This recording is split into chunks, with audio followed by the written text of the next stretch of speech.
Welcome to AskGAOLive. Welcome everyone to AskGAOLive. Thank you so much for taking the time to tune in and join us today. My name is Sarah Kazmarek. I'm in our Office of Public Affairs. I'm joined today by Marcia Crosse, the Director in GAO's healthcare team. Thanks so much for joining us today. Thank you. Today we're going to be talking about prescription drug shortages and GAO's recent work on this. For context, you can find Marcia's recent report on this. It's GAO-14-194. It's right on our website, gao.gov. You can either search for the report number, again that's GAO-14-194, or you can browse for it under Reports and Testimonies, looking for the reports that came out on Monday. Before we get started, let me talk about how you can send in your questions. We've already gotten a few questions over email. The email address is askgaolive@gao.gov. For those of you on social media today, you can also send in your questions on Twitter. Just use the hashtag AskGAOLive.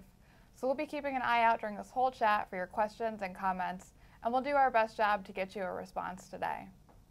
So Marcia, as we get started, could you give us an introduction to yourself and your work at GAO? Certainly. I am one of the directors in GAO's healthcare team.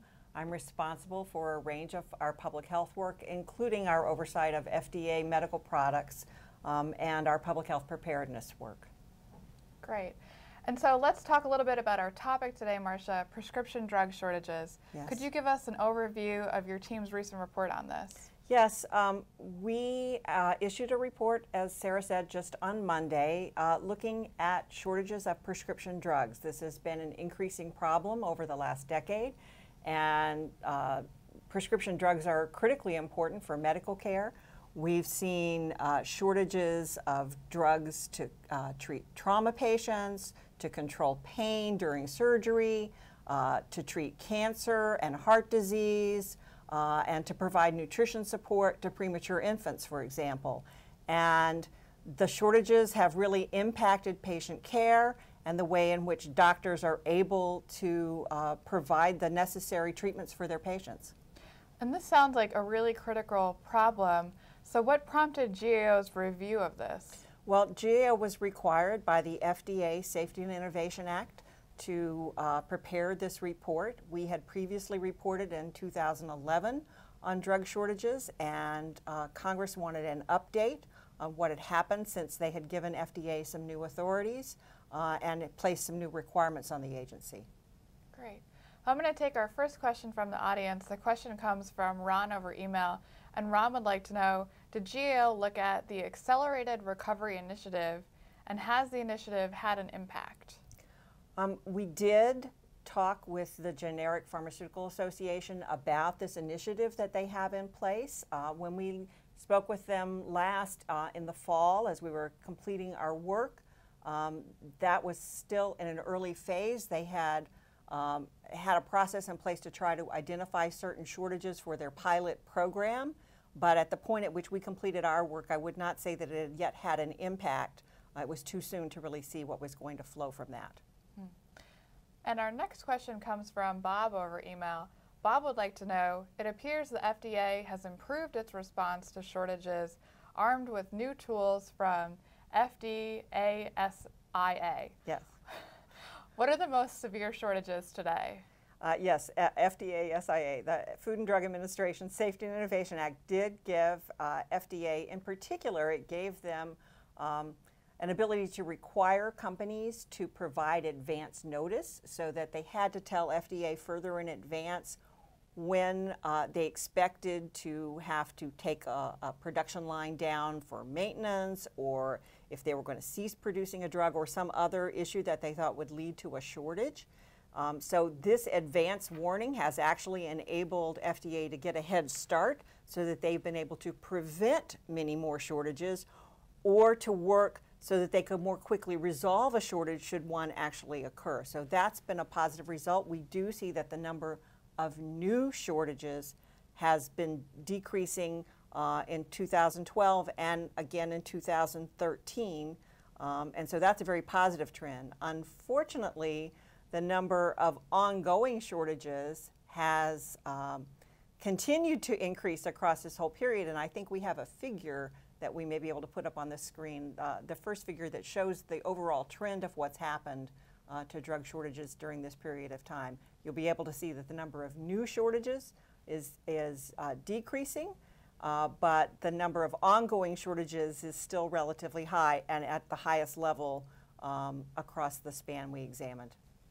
And Bob has a follow-up question for this. He asks, have you reviewed the business contractual relationships between manufacturers and suppliers or consumers that yield both predictability of price and demand for pharmaceuticals? And has this helped in any regard?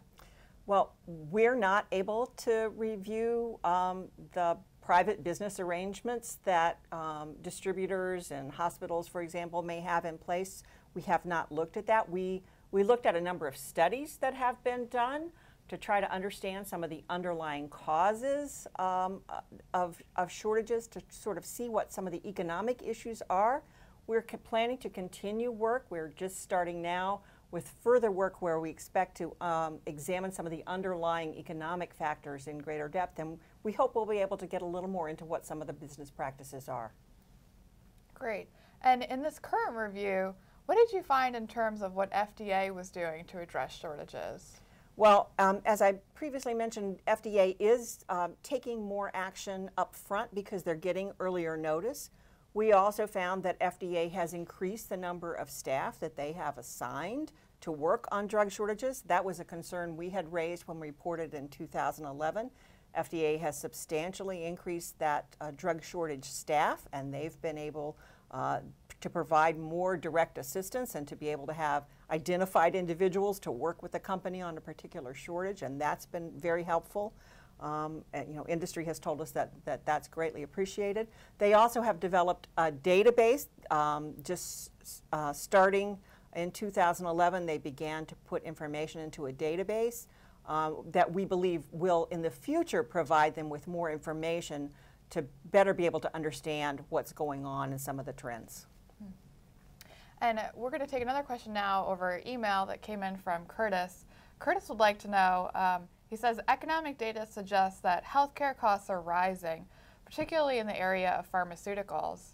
How can we help hospitals confront this challenge while ensuring stable product is available for patients' needs? Well, as I said, understanding some of the underlying economic factors is something we hope to do more work on. A lot of the drugs that are in shortage are ones that are used in inpatient care. So many of them are drugs that hospitals have to purchase. Under many arrangements with insurance companies or with Medicare, those drugs are covered as part of a bundled payment. And so it's not as though the individual drug is being billed directly for what the hospital has paid for it. We're still trying to get a handle on how some of these dynamics work, because this is not sort of a normal consumer market where you would expect that increasing demand would lead to an increasing supply. That's not necessarily working in this market because there are a lot of other players that have a control. And we have our first question in from Twitter. And again, if folks want to send in questions on that, it's hashtag AskGAOLive. So @HSCA asks on Twitter, is GAO reviewing the FDA notion of increased quality measures for manufacturers, such as a grading system for quality? We have looked at that. We did review the information and talk to FDA about that. I think it's something that's very difficult to implement because FDA has actually worked very hard to try to make the point that if a drug is approved by FDA, then it meets quality standards. And so I think it's a difficult path to walk to try to differentiate. It is something that's true that companies told us as well, that there's not necessarily an economic reward for an increase in quality. And so we think there's some merit to the idea, but how that could actually be implemented is not at all clear. So we're going to take a question from email and Tammy, and this question really gets at the impact on patients. Tammy would like to know, what's the effect of drug shortages on patients? There can be some very serious effects on patients. Patients may not be able to get the drug of choice of their physician. There may be an alternative treatment available, but it may be one that is either not as effective or that has more side effects. There's actually been a study that was done on a shortage of chemotherapy drugs to treat pediatric cancer patients. And the children who were treated with a different chemotherapy regimen than the preferable one actually had higher rates of death. So it can have some very serious outcomes. It can have negative health effects, and it can result in increased death. Well, given these serious outcomes, we've got a good follow-up question here from Rob over email. Rob would like to know, how can individuals find out what drugs are in shortage? Well, I think we have a slide that we can put up.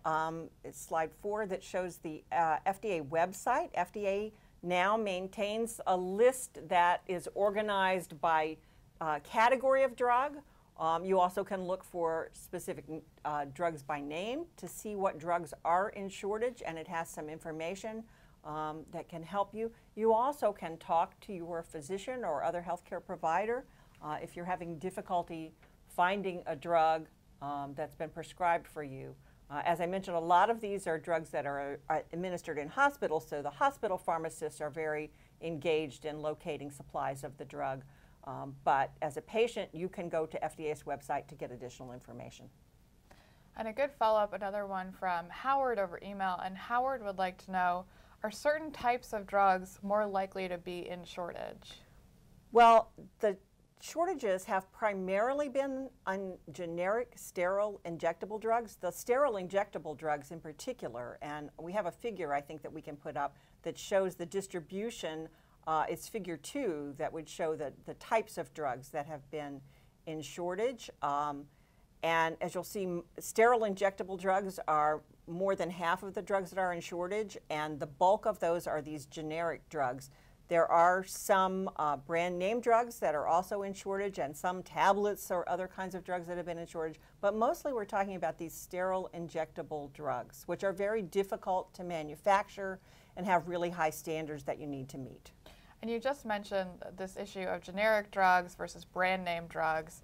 Katie over email would like to know, to what extent are drug shortages an issue of brand name drugs versus generic drugs? Well, most of the shortages are of generic drugs, and it's less an issue for brand name drugs, although there are brand name drugs that have gone into shortage. Even with the generic drugs, where there can be multiple manufacturers, what we find is from the drugs that have gone into shortage, there typically are only 1 or 2 or maybe 3 manufacturers. It's not as though you have half a dozen manufacturers of a particular drug. Those aren't the drugs that wind up in shortage. It's the ones where there are already only a few manufacturers working to make these drugs. All right, a good follow-up question here from Gregory over email. What's the cause of all these drug shortages? Well, probably not an easy one to answer. Well, it's not an easy one. I mean, we do have another slide where we can show the reported causes of the shortages. It's typically, the immediate cause is some kind of a quality problem. A manufacturer has some delay or some problem on their production line, and so those account for the bulk. I think quality problems and manufacturing delays or capacity problems account for the bulk of these shortages. The difficulty is sometimes it can take a long time to resolve that quality problem and get a line back up and functioning. And because these drugs are complicated to manufacture, the injectable drugs may have a long period. It's not something you can just make in one day. And so it's something that can't necessarily be resolved very quickly to get that production line back up and running. And before we get to our next question, I just want to remind people how they can continue to send us your questions and comments. You can send them over email. It's AskGAOLive@gao.gov. And thank you so much for everybody who's been sending your questions over email. You can also send them in on Twitter using the hashtag AskGAOLive. So please do keep sending in your questions and comments, and we'll get you answers. So I'm going to go to our next question that came in from email from Samantha. And you've mentioned in one of your answers about the impact on children. This is another question that gets at that. Samantha would like to know, how have drug shortages affected treatment for sick kids, given their special needs as patients? It is a problem. We don't have a lot of information specific to children. I mentioned the study of chemotherapy drugs that were in shortage for children. Another big area has been the shortage of the nutrition drugs, the parenteral nutrition for premature infants who need to be fed by tube when they're still in the hospital. And that's been a very severe shortage. That's been difficult, and FDA has been doing a lot to try to resolve that shortage. And those are two that I know specifically that had impacts on children. It's always difficult when the drug is not available and physicians are having to make decisions whether to delay a treatment or whether to try to use an alternative drug. Children are more difficult to treat in any regard because there's not as much information available about what drugs or in what dosage may be most effective. And so when you have a shortage, the alternatives may be less well understood if you have to treat a child. And getting back to questions on the cause of this problem, Patrick over email asks, are quality problems manufacturers are experiencing caused by insufficient investment in their facilities? Well, there are certainly some folks who have looked at that and raised that as a concern because some of the facilities that have had some serious quality problems have been older facilities, and some of the kind of problems that have been discovered on the lines are ones that may be more common in an older facility. Again, as we said, we're trying to understand more about the underlying economics and the extent to which industry is investing routinely in modernizing their plants. It's one of the concerns that's been raised. There also have been concerns raised about whether or not FDA is expecting a change in standards. The agency tells us no, that the standards are the same as they have been, but that as a plant is changing its equipment, if there's a problem, they may only be able to get newer equipment that might allow them to modernize, but that can take time because this is not typically an off-the-shelf item. It may take some period of time to actually even get the new equipment that you need. Sure. So speaking of FDA, we have a question from Janet over email, and Janet would like to know, why can't FDA import drugs that are in shortage from other countries? Well, FDA has done that to a limited extent. FDA has to approve the drugs that are distributed in the United States.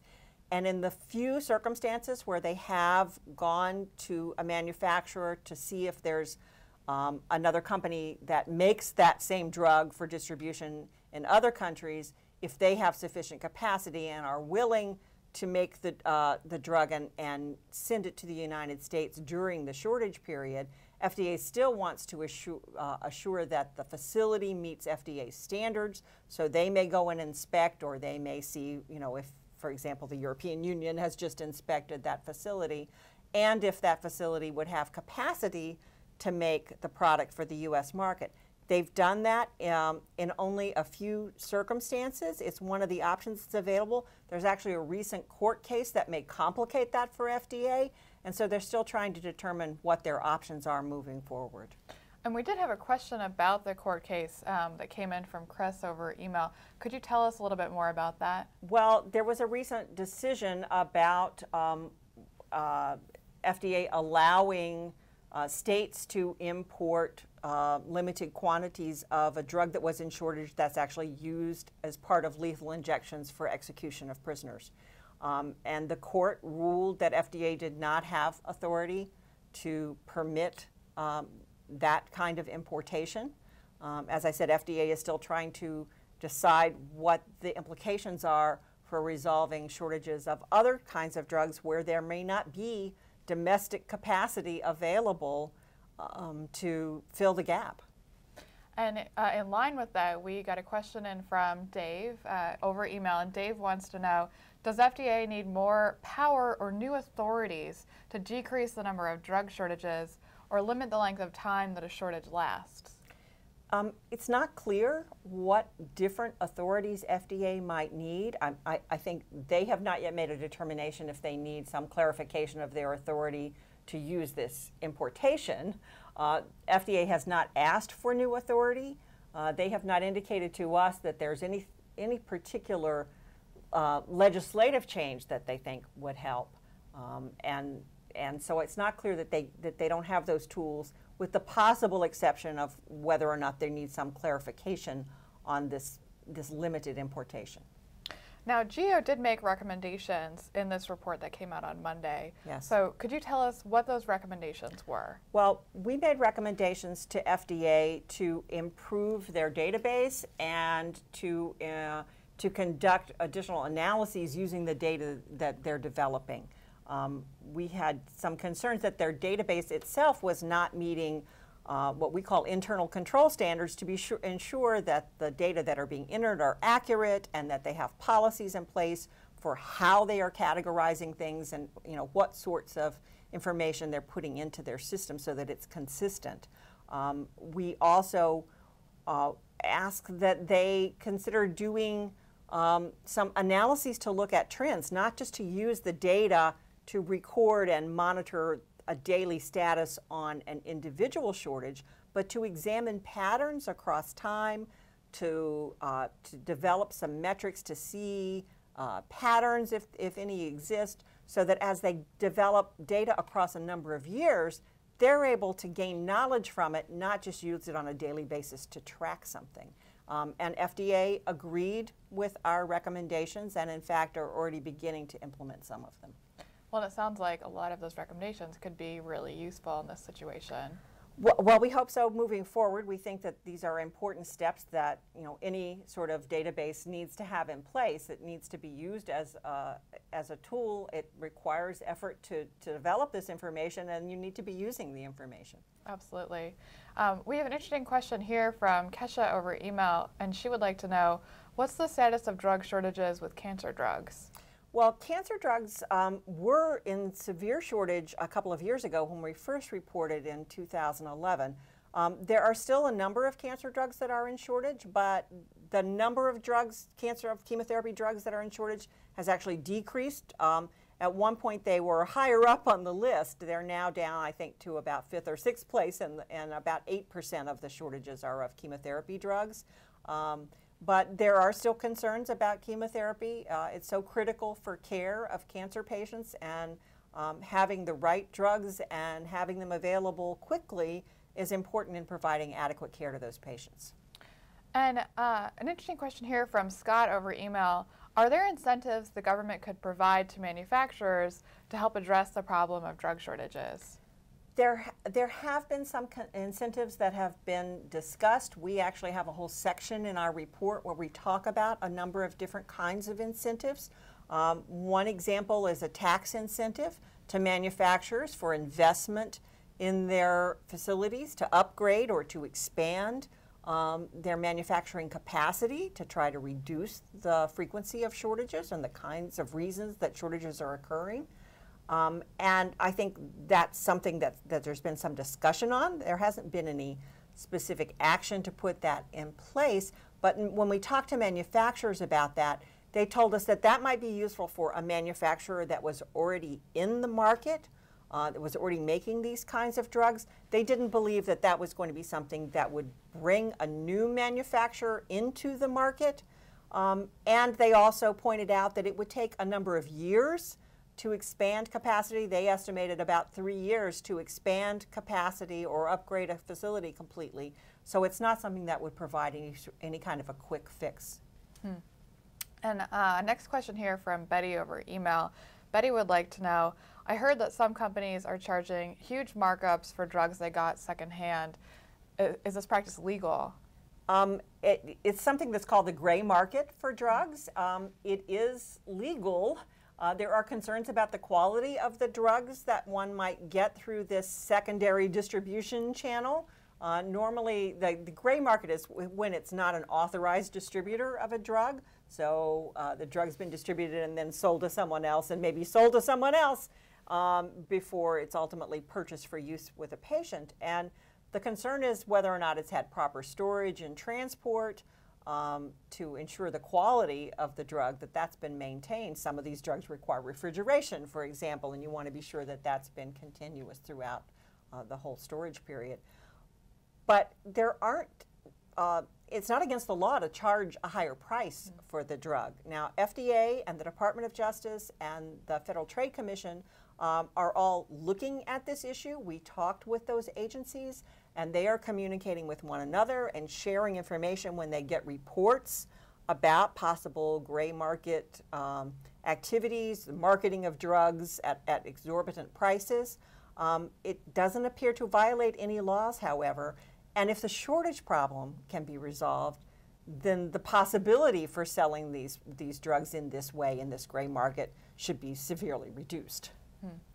So we've got time for about one or two more questions left. I'm going to turn to one from Gail that came in over email, and this is about the role of pharmacies.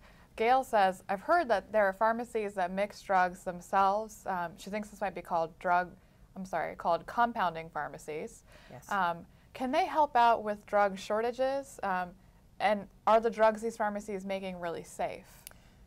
Well, compounding pharmacies are something that's been in the news recently. There was a serious meningitis outbreak associated with drugs from compounding pharmacies. And so there was recent legislation enacted. Actually, just before Thanksgiving, the President signed the Drug Quality and Security Act that clarifies FDA's authority over compounding pharmacies. And some of the larger compounding pharmacies are now going to register with FDA as what's called an outsourcing facility, and FDA will be inspecting them and trying to ensure that they're meeting quality standards. Certain kinds of drugs may be amenable to being compounded to fill the shortage. It's too soon to really know how this new law and FDA's oversight of these compounders is going to help fill the gap, or if it's going to help fill the gap. I think it's just too soon to say. Well, then let me ask you, while we still have time, what do you see as the bottom line of this report? Well, I think our bottom line is that this is still a serious problem. It has still been a growing problem. We see a very positive turn in the number of new shortages that have occurred, but it's not something that's going to be quickly or easily resolved, and that's why we think it's worth our continuing to look at it, try to gain better understanding of the underlying factors and see if there are opportunities for other changes to be made that would address these shortages more quickly. Well, Marcia, thank you so much for taking the time to join us again on another AskGAO live chat. Absolutely, my pleasure. We really appreciate you coming here and talking with us today. And thank you everyone for tuning in, and especially thank you for sending in your questions and comments. We really do appreciate that. If you have any feedback for us, you can send that to us on our email address, askgaolive@gao.gov. And for more from the Government Accountability Office, you can stay connected with us on our website, that's gao.gov. We're on Facebook at facebook.com/USGAO. We're on Twitter at USGAO. We're on LinkedIn, and we also recently launched a blog, and the address for that is blog.gao.gov. So please do stay connected with us, and we hope you tune in for our next Ask GAO live chat. Thank you. Thanks for watching AskGAO Live. Stay connected with GAO for information about future Ask GAO Live chats.